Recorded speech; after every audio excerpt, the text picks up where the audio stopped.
Hi, welcome back to my channel. My name is Bryndís and today I'm doing a tag video, and this is a really fun tag that I actually wasn't tagged in it, but I've been seeing people doing it and I thought I would join in on the fun. So this is the off-the-shelf tag, which is in the words of the creator, a sort of get to know me tag. And it was created by Mike at Bibliophile Reads. And yeah, like I said, I wanted to do it as well. So there are actually 20 questions. So strap in, grab yourself a coffee or something, because it might take a while. But let's go into the prompts. So prompt number 1, when you're not filming or reading, what does a normal day in your life look like? And this is, for example, work, school, etc., whatever you feel comfortable sharing. When I'm not filming or reading, well, I have a full-time job. I am a lecturer at a university, and so I work full day. And one of my favorite things then, when I get home and I'm not working, is to read. But I think that's a very normal day. Like, I like to watch a lot of YouTube as well. I find that I don't really watch a lot of TV or streaming services.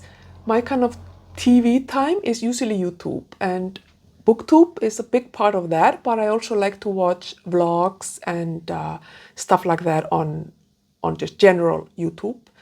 I also am trying to get back into exercise, so I've been trying to go to the gym and do some strength training and wanting to get back into running. I was a big time runner, and I would like to get back to it, at least to be able to run a 10K comfortably. And I also love to travel, but yeah, I travel for work, but I also like to go back to my hometown and spend time there with my parents who live there. And yeah, so I would say that that's kind of my normal life, a normal day. Well, a normal day during the work week is just me waking up, trying to have a calm, quiet morning routine, going to work, mostly go to campus to work. Sometimes I do work from home though. I also take care of my cat, Emma, who is 18. And yeah, so that's kind of my normal life, I suppose. Number 2, what kind of work do you do, and does it change how you read or what you notice in stories? Yeah, so I'm an academic. I'm currently an adjunct at the university, hoping to get on the tenure track by fall. Applied for a assistant professorship. Yeah, so my work is teaching at the university and doing research, and my field is early childhood education. So I think that does to a degree, kind of shape how I read, in that I always notice descriptions of young children and what they are doing, and I'm often really impressed with how well many authors describe very young children, how they're playing and like their kind of things, what they're doing. It also makes me super sensitive to descriptions of bad treatment of children. And yeah, but I don't know if it necessarily makes me more critical of writing, or like the writing style or anything like that. I try to not be analytical when I'm reading. I'm just trying to read for the enjoyment of it. But I definitely think that if I'm trying to read more diversely, it does impact my outlook on life for sure. So I think it's maybe not only that what I do for work impacts how I read, I also think that what I read impacts how I do work, basically. So it's a cyclical thing there. Number 3, are you a morning person or a night owl? I do think that by kind of nature, I am more of a night owl.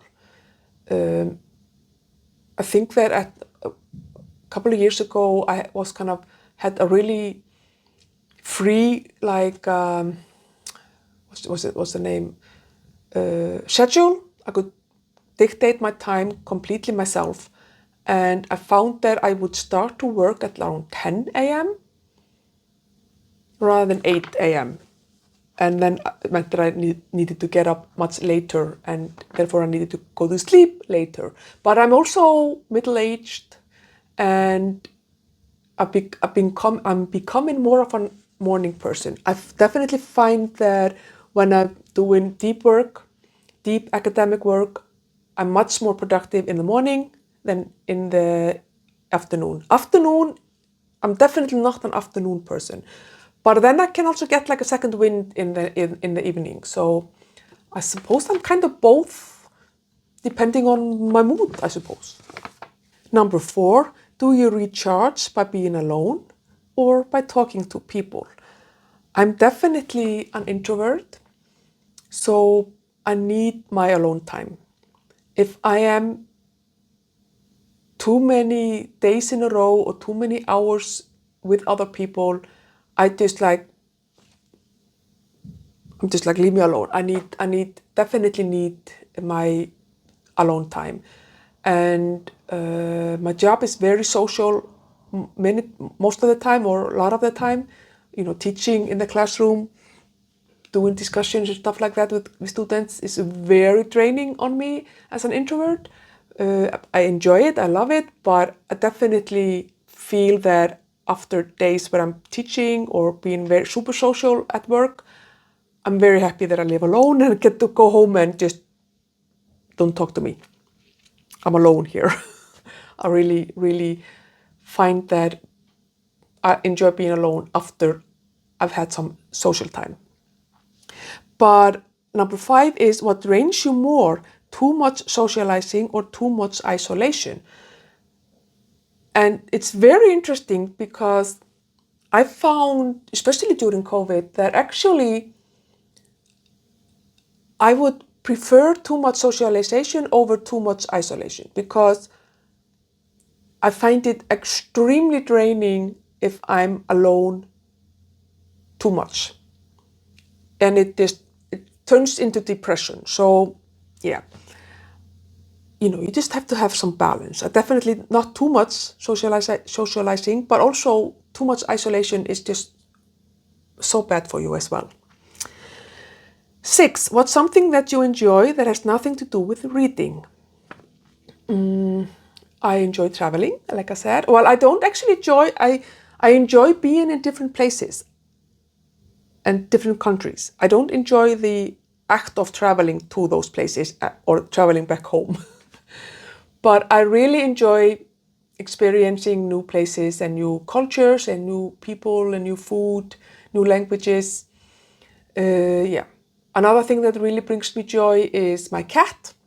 I love spending time with my cat, taking care of her, playing with her, doing all the things, cuddling with her. It is often accompanied by reading, because we sit on the couch and I read while I cuddle her, but it's not exclusively cuddling and reading, but definitely my cat brings me a lot of joy.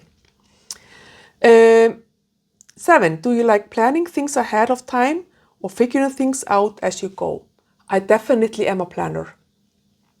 I hate not having some idea of what the future holds. I mean, it doesn't have to be a super detailed plan, but the idea of not knowing what's going to happen, at least, like I said, a loose plan of what's going to happen in a few months makes me very uncomfortable. Yeah, so I'm definitely a planner. Number 8, do you like working alone or alongside others? I used to like just to work alone, and I would just get things done and like, come on, let's get things done here. And I hated having to wait for others or like asking their opinions. I just wanted things done. But and I still enjoy doing that. I really enjoy doing like deep work here at home or even at my office when there are other people around, sometimes I go to cafes and I'm doing work on my computer, and I really enjoy it when other people around me are also working. But I am actually starting to really enjoy group work and like teamwork. And especially when it comes to teaching, it's so helpful to be in a team of teachers instead of just being alone with your course, because it just gives you so much to be able to talk about everything with your colleague. So yeah, kind of both, I suppose. It's not a very good answer, is it? Number 9, are you more sentimental or practical? Oh, I think I'm very practical. Like, stop your whining and just do the thing. But I'm also very sentimental in other ways. Like I cry about everything. And, to a degree that sometimes it's a problem. But when things need to be done, I'm just like, do it. Stop your whining and do it. But I suppose maybe it depends on what the circumstance is. But at some point, at least, you just have to accept the fact that life sucks and you just have to suck it up and do the thing.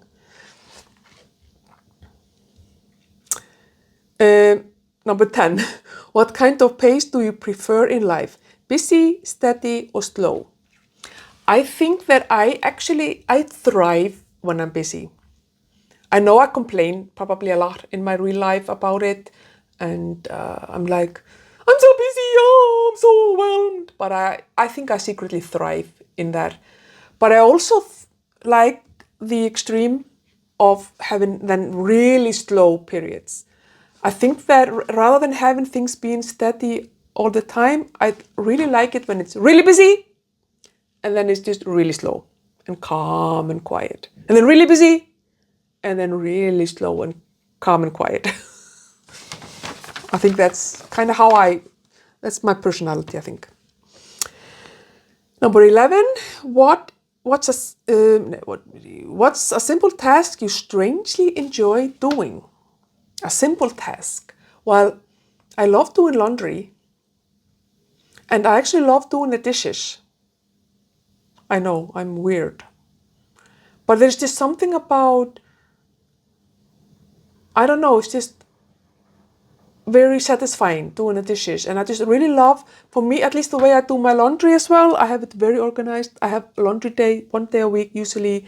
And like, I have my whites, I have my like stuff that needs to be like in high temperature. I have my blacks or darks, and I have my sensitive washing, and I have all in piles and all organized, and then I hang it on the hang, because I don't have a dryer, so I hang it up in the laundry room in like specific order, and I have it all very planned and organized, and I love it. And then I love like when I take everything down and it's dry and I have to put it back in their place. I love it. I love it. Number 12, are you naturally early, on time, or late?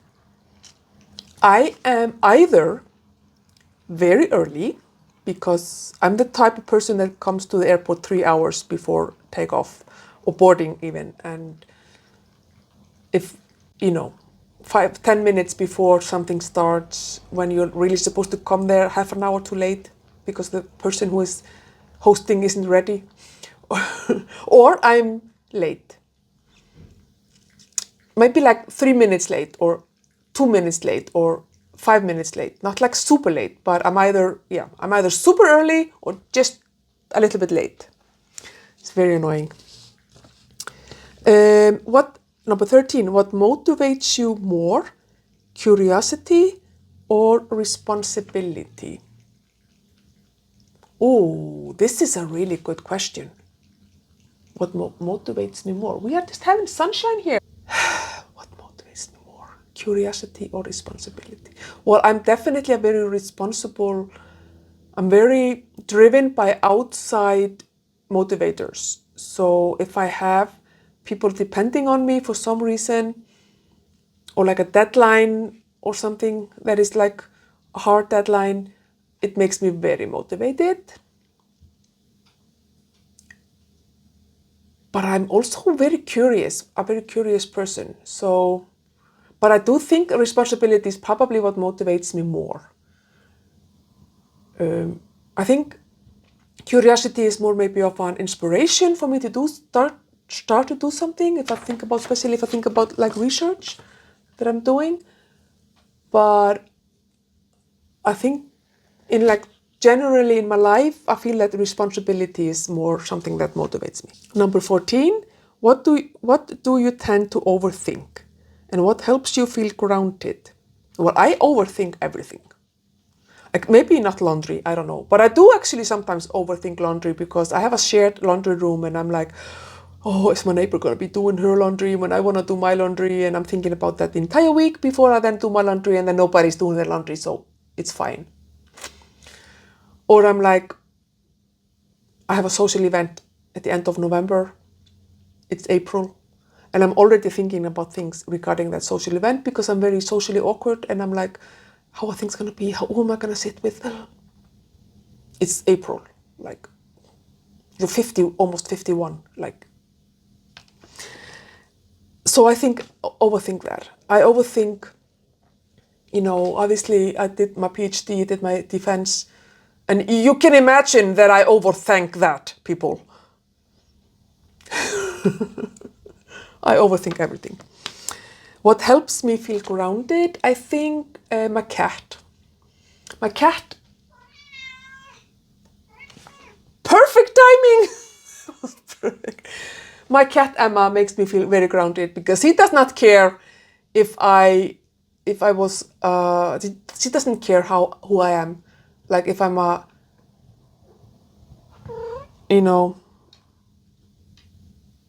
normal person or not, or like if I'm sick or if I'm not sick, or if I'm, she doesn't care. Like I always have to remember to take care of her. But I also really enjoy going for walks and going to the ocean. The ocean is definitely the part of nature that I love the most. Just to listening to the sound of the waves and feeling, like smelling that ocean smell, seaweed and stuff like that. Going down and just looking at the ocean. Oh, yeah. So if I'm feeling super stressed or like just completely overwhelmed, I love going down to the ocean. That helps me to feel grounded and to know that things are going to be okay. The ocean is there for me. Number 15, what's something you always notice when entering a room? I think I always notice where the sun is, because I try to sit in the shade or sit so that I'm not facing the sun, because having the sun in my face, I love the sun, but having it in my face gives me a headache, and having it shining on me makes me too hot. So the sun, like the window and where the sun is. I think that's the first thing that I usually notice. I suppose also like where can I sit? If I'm going somewhere to sit, like who do I know in this room that I can maybe sit close to or not too close to? Those are the things that I notice. Number 16, what kind of humor do you naturally use? I think I'm quite sarcastic in real life. I love sarcasm. It's my favorite type of humor. I love watching Stephen Colbert. I like really sarcastic comedians who make fun of people who deserve to be made fun of. I think I do a lot of kind of sarcasm when I'm trying to be funny. Yeah, I think so. Number 17, do you usually multitask or single task? I'm trying to train myself away from multitasking, especially when I'm doing something that I need to kind of do a good job of. So at work, for example, I try to just lock in. So I might if I'm doing something that needs my full attention, I make sure that I'm not also doing something else at the same time. multitasking doesn't work when you need to have your attention on stuff like that. But I do also multitask. Like if I'm doing housework, I will also be either watching or listening to a YouTube video or listening to an audiobook. When I go for walks, I very often also listen to audiobooks. So I do multitask in that sense, but it definitely depends on the task that I'm doing. Number 18, what is your default reaction? What is your default reaction to free time? To plan or to relax? I think it depends. I love having taken a day that I have not planned anything. I have no plans. I'm just gonna do what I feel like doing.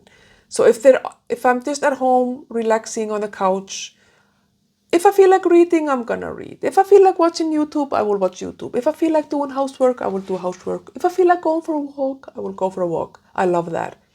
But I also sometimes enjoy having some plans for free time, like especially if that they involve other people.